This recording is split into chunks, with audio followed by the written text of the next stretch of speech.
Just amahoro y'Imana nakomeze kubana namwe inshuti bakunzi ba Eagle Stamina TV. Uyu munsi rero tukaba tugiye kubagezaho amakuru agezweho kandi akomeye muri Ukraine. Intambara muri Ukraine iracyakomeje kandi noneho urugamba rugeze aho rukomeye cyane. Umuntu yakwibaza niba arugiye kurangira cyangwa se aribwo rugitangira, kuko Perezida Vladimir Putin yongeye gutungura isi imagingo ayangaya akora ibintu bitangaje cyane kandi bikomeye, ari nako Perezida Volodymyr Zelensky agerageza guhunga akiza amagara ye.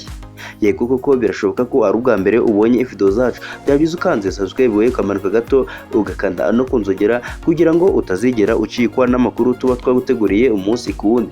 Perezida Vladimir Putin w'Uburusiya yavuze ko isi ishobora kuba iri mu kaga katari kabaho kuva intambara kabiri y'isi yose yarangira.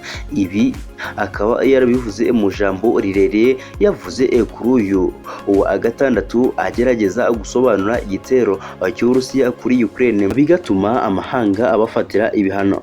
Putin kandi ashinja ibihugu by'uburengerazuba gutera ubwoba Uburusiya byihishe inyuma y'intwaro za nucleaire mu rwego rwo kubangisha inshuti zabwo. Uburengerazuba bwamaganye amagambo y'iterabwoba rya nucleaire aherutse gutangazwa na Kremlin. Ibiro by'umukuru w'igihugu by'Uburusiya mu ntangiriro z'iki cyumweru, ishyirahamwe rya OTAN cyangwa se NATO ryamaganye ibirego rivuga ko bitagira ishingiro by'Uburusiya bivuga ko Ukraine ishobora gukoresha ibisasu by'umwanda, amabombe yemewe gukoreshwa ariko avanze n'ubumara.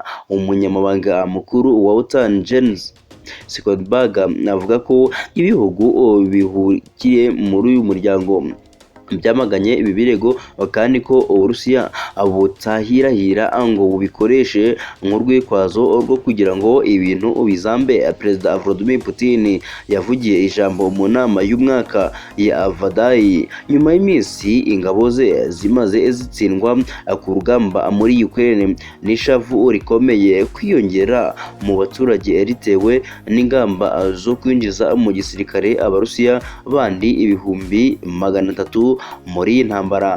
Umunsi umwe mbere y'ijambo rye i Moscow yari yitabiriye imyitozo ya buri mwaka y'ingabo zo mu gice cya nucleaire mu gisirikare cy'Uburusiya zarimo kwimenyereza gukora igitero cya nucleaire mu gihe umwanzi yaramuka akoze igitero cya nucleaire ku gice cy'igihugu cye. Yabwiye abari aho ko ntabwo twigeze tuvuga ikintu kijyanye n'uko Uburusiya bushobora gukoresha intwaro za nucleaire abushotoye, ahubwo bavuze ko bashobora kubukoresha ari uko bashotowe.